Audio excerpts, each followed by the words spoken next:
السلام علیکم ورحمۃ اللہ وبرکاتہ۔ اسلامی ویڈیو دیکھنے کے لیے ہمارے نور ہدایت چینل کو سبسکرائب کیجیے، لائک کیجیے، کمنٹ کیجیے اور شیئر کیجیے۔ شکریہ۔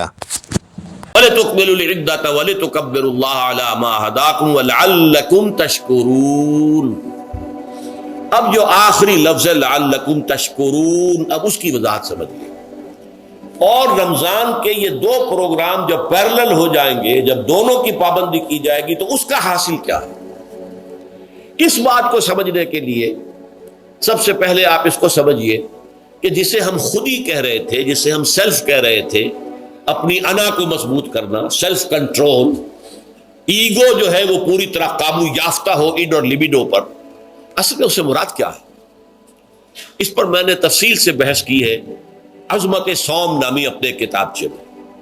ویسے یہ ہے کہ وہ مشکل ہے، ذرا فلسفیانہ اس کا انداز ہے، لیکن یہ ہے کہ وہی باتیں آسان الفاظ میں جو دوسرا کتابچہ ہے عظمت سیام و قیام رمضان مبارک، وہ آسان ہے، اگرچہ یہ دونوں بہت ہی محدود تعداد میں ہمارے پاس ہیں، لیکن یہ کہ میں نے ذکر کر دیا، جو حضرات لینا چاہیں وہ لے لیں۔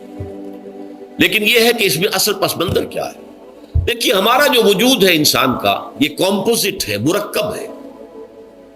ہمارے دو وجود ہیں جو جوڑ دیے گئے، کیسے جوڑ دیے گئے ہم نہیں جانتے، لیکن ہے دو وجود۔ ایک وجود حیوانی ہے، میں نے عرض کیا تھا پہلے ہی، ہر انسان ایک حیوان بھی ہے مکمل، سارے حیوانی تقاضے ہمارے اندر بھی ہیں، لیکن حیوان اور انسان میں بنیادی فرق یہ ہے کہ انسان کا جو اصل وجود ہے وہ روحانی ہے۔ اس روحانی وجود کی وجہ سے انسان کا وہ مقام ہوا کہ تمام فرشتوں کو اس کو سجدہ کرنے کا حکم دیا گیا۔ فَإِذَا سَوَّيْتُهُ وَنَفَخْتُ فِيهِ مِن رُوحِي فَقَعُوا لَهُ سَاجِدِينَ۔ فرشتوں سے کہہ دیا گیا تھا کہ میں ایک بشر پیدا کرنے والا ہوں مٹی سے، جب میں اسے پیدا کر لوں اور اس کی ناک پلک سنوار دوں، دو پلک درست کر دوں، تو پھر اس کے سامنے اور اس میں اپنی روح میں سے پھونک دوں تو گر پڑنا اس کے سامنے سجدے۔ حیوان انسان اور انسان روحانی، یہ دونوں مل کر اب آدم بنے ہیں۔ نمبر دو، اس حیوان انسان کا وجود زمین سے ہے، مٹی سے پیدا کی، مٹی سے، گارے سے، تین لازب سے، چپچکانے والے گارے سے، وہ جس میں کہ بدبو پیدا ہو جائے، یہ ساری باتیں کہی گئی ہیں، اور سائنس بھی کہتی ہے مٹی سے پیدا ہوئے۔ کیسے پیدا ہوئے اس میں اختلاف ہے، لیکن یہ کہ ہے مٹی ہماری اوریجن، قرآن بھی کہتا ہے اور سائنس بھی کہتی ہے۔ اور ہمارے وجود کو جب وہ تھک جائے، مزمحل ہو جائے، اس کی انرجی کم ہو جائے، تو اس کے لیے جو غذا ہے، جو تقویت ہے، وہ بھی ساری زمین سے آ رہی ہے۔ آپ نے پھل کھائے، آپ نے گندم کھائی، آپ نے چاول کہاں سے آ رہے؟ اچھا، بکری کا گوشت کھایا تو بکری کا گوشت کس چیز سے بنا ہے؟ اس نے گھاس کھائی ہے، اس نے پتے کھائے ہیں، وہیں سے بنا ہے نا۔ الٹیمیٹ سورس آپ کے وجود حیوانی کے لیے جو آ رہی ہے وہ زمین ہے۔ وجود روحانی کو بھی تقویت کی ضرورت ہے، وہ بھی مزمحل ہوتی ہے، کمزور ہو جاتی ہے، خاص طور پر جبکہ وجود حیوانی کا اس پر غلبہ ہو جائے، تب تو یوں سمجھیے کہ وہ بالکل بے ہوش ہو کر موت کے قریب پہنچ جاتی ہے۔ اس کی تقویت، اس کی غذا وہیں سے آئی ہے جہاں سے روح آئی ہے، وہ کلام ربانی ہے، روح ربانی۔ نفخت فیہ من روحی، من روحی، من روحی، میں پھونک دوں اس میں اپنی روح میں سے۔ روح کا تعلق ذات باری تعالیٰ کے ساتھ ہے۔ اسی طرح کلام ربانی کہاں سے آیا ہے؟ اللہ تعالیٰ کے پاس سے آیا ہے، یہ اس کی تقویت کا ذریعہ ہے۔ اب عام حالات میں کیا ہوتا ہے؟ ہمارا یہ وجود حیوانی چھایا ہوا ہے ہمارے وجود کے اوپر، بیچاری روح جو ہے دبی رہتی ہے، پسی رہتی ہے۔ اگر خدا نے خواستہ ہم گناہ گار بھی ہیں، گناہ پر گناہ کا ارتکاب کر رہے ہیں، تو وہ روح جو ہے وہ قلب کے آئینے شیشے کے اندر ہے۔ فیہا مصباح، المصباح فی زجاجہ، الزجاجہ کانہا کوکب دری۔ قلب جو ہے ایک شیشے کے مانند ہے جس کے اندر روح کا چراغ جل رہا ہے۔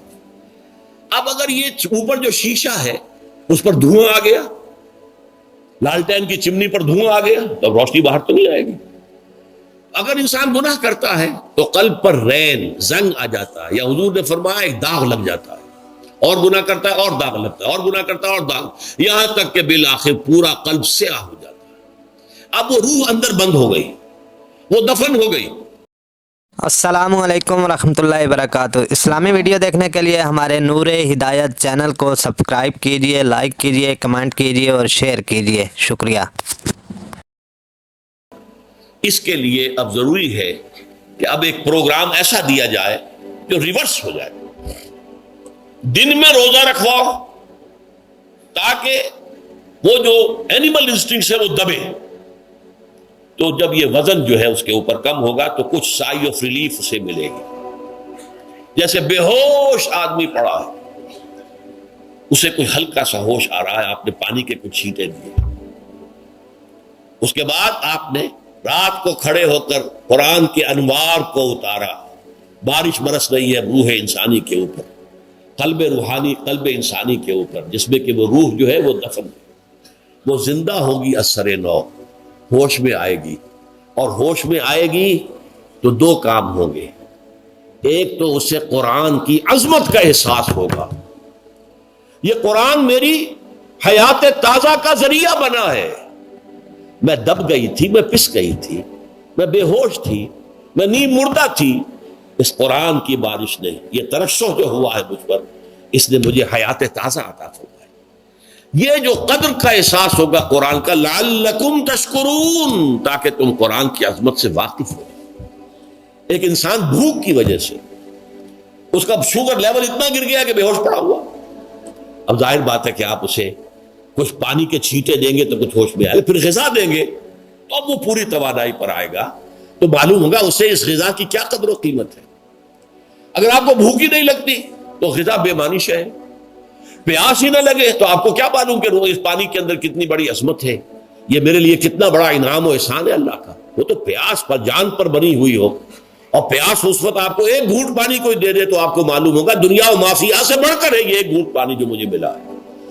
اسی طرح جب روح دبی ہوئی تھی حیوانی وجود کے بوجھ تلے، جبکہ وہ نیم خابیدہ یا نیم بے ہوش یا بالکل بے ہوش تھی، تو دن میں تو روزہ رکھ کر اس پر سے حیوانی وجود کا وزن کم کیا گیا، اسے ایک ریلیف ملی۔ رات کو قرآن مجید کے انوار و برکات اس میں جذب کیے گئے تو اس کو پوری توانائی حاصل ہوئی۔ اس پوری توانائی کا پہلا نتیجہ تشکر، قرآن کا شکر، الحمدللہ الذی انزل علی عبدہ الکتاب ولم یجعل لہ عوجا۔